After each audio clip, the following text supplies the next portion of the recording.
Oh, hello. Come have a seat by the fire, and I'll tell you a little Christmas story. 'Twas the night before Christmas. Out by the band hall, the props were all ready, no loose parts at all. Because all season long, without fuss or a scene, one bandad kept everything sturdy and clean. Not flashy or loud, just a wrench in his hand, tightening bolts like, yep, that will stand. Painting props early, loading trucks late, unloading them twice, 'cause the order wasn't great. Before every game, before every show, he was pushing these props where they needed to go.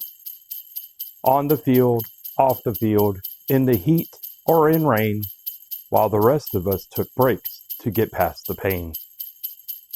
And when it was time to feed 180 kids with griddles fired up and a schedule that slid, guess who was there, calm, flipping with ease, not asking for credit, just asking for cheese.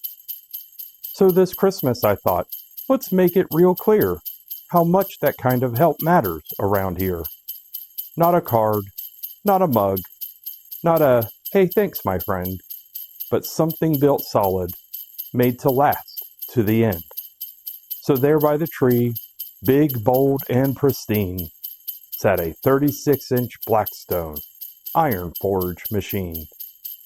Heavy, dependable, ready to go, kind of like the guy who helped run the whole show. And if you've got someone who shows up that way, who helped without asking day after day, maybe skip the socks, skip the gift cards alone, give them something built solid, give them a Blackstone. Consider giving your loved one a Blackstone this Christmas. Merry Christmas.